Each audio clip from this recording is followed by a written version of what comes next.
Lembah Cahaya dan Anak yang Tak Pernah Menyerah. Di sebuah negeri yang jauh, lebih jauh dari apapun yang bisa dibayangkan, terdapat sebuah desa kecil bernama Lembah Cahaya. Setiap pagi, lembah itu dipenuhi sinar lembut yang berkilau, seakan ribuan kunang-kunang menari di udara. Seseorang yang datang ke sana selalu berkata bahwa lembah itu membawa kedamaian yang tidak bisa ditemukan di tempat lain.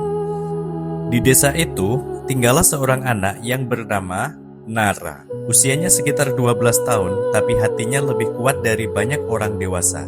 Nara punya satu sifat yang membuatnya berbeda. Ia tidak pernah menyerah, apapun tentangnya, apapun kata orang-orang di sekitarnya, Nara selalu mencoba dan mencoba lagi. Suatu hari, kabar buruk mengguncang desa. Puncak Gunung Aruluna, gunung tertinggi yang menjaga lembah itu selama ratusan tahun, mengeluarkan cahaya merah gelap. Menurut para tetua, cahaya itu pertanda bahwa penjaga cahaya sedang kehabisan energi. Dan bila cahayanya padam, seluruh lembah akan tenggelam dalam kegelapan. Warga desa berkumpul, ketakutan mengisi mata mereka. Tak ada satupun yang berani naik ke gunung itu. Hingga tiba-tiba, tangan kecil Nara terangkat. "Aku akan pergi," katanya dengan suara mantap. Semua orang terdiam, ibunya memeluk bahunya, berbisik penuh kekhawatiran, "Nara, ini terlalu berbahaya." Nara berkata, "Kalau tidak ada yang mencoba, siapa yang akan menyelamatkan lembah kita?"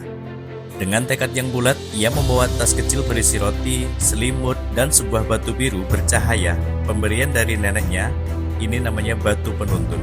Dan berangkatlah Nara menapaki perjalanan panjang yang akan mengubah hidupnya. Dimulailah perjalanan itu. Perjalanan pertama membawanya ke hutan bisikan, tempat pepohonan berbicara lewat suara angin. Semakin ke dalam ia melangkah, semakin jelas bisikan itu terdengar. "Ulanglah, ulanglah." Suara itu menggema seperti ribuan suara menahan langkahnya. Lalu dari balik semak muncul seekor rubah berbulu perak. Matanya bersinar lembut. "Aku Lumo," katanya.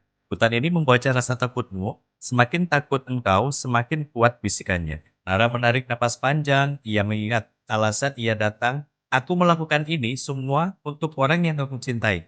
Dan seketika itu, bisikan yang mengganggunya perlahan mereda. Hutan tampak lebih cerah.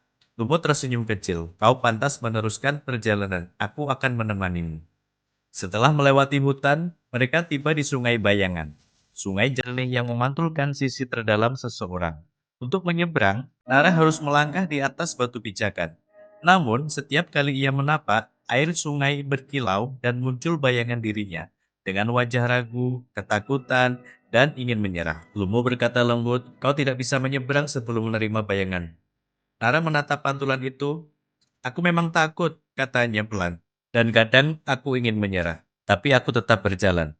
Bayangannya tersenyum, lalu menghilang begitu saja. Batu pijakan bersinar dan dia berhasil menyeberang. Di kaki Gunung Aruluna terdapat lembah sunyi dengan batu-batu besar yang mengeluarkan suara seperti tangisan. Lembah Batu Tangis. Konon, itu suara para penjaga lama yang gagal menyelesaikan misinya. Saat Nara mendekat, suara dari batu terbesar berbicara. "Kau anak kecil, mengapa berani melangkah sejauh ini?" Nara menggenggam batu penuntun miliknya. "Aku tak ingin lembahku tenggelam dalam kegelapan." Suara itu bertanya lagi, "Apakah kau tak takut gagal seperti kami?" Nara menjawab dengan hati terbuka, "Aku lebih takut jika tak mencoba." Akhirnya batu-batu itu pun berhenti menangis. Jalan menuju puncak gunung terbuka. Setelah pendakian panjang, angin dingin yang menusuk, dan salju yang menyelimuti jalan setapak, Nara akhirnya tiba di puncak Aruluna. Di sana, dia berdiri di sebuah kuil tua yang memancarkan cahaya merah gelap, dan di dalamnya, ia bertemu sosok besar terbuat dari cahaya. "Aku Aru," kata penjaga cahaya, katanya dengan suara lemah. "Cahaya lembah bergantung pada keseimbangan hati manusia. Ketika manusia dipenuhi ketakutan, cahaya pun mulai padam."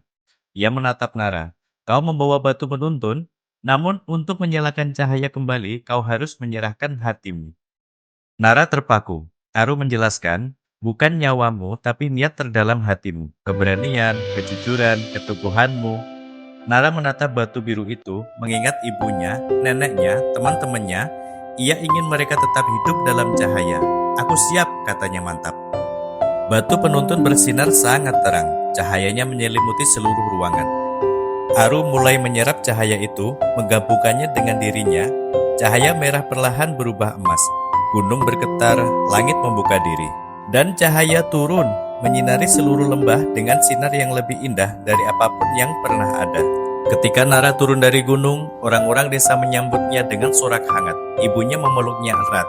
Kepala desa berkata, "Kau bukan hanya penyelamat lembah, kau pengingat bahwa keberanian bisa datang dari hati sekecil apapun." Lumo, sahabat kecilnya, menatap Nara penuh bangga. "Terima kasih Nara," katanya, sebelum berubah menjadi serpihan cahaya dan kembali ke alamnya.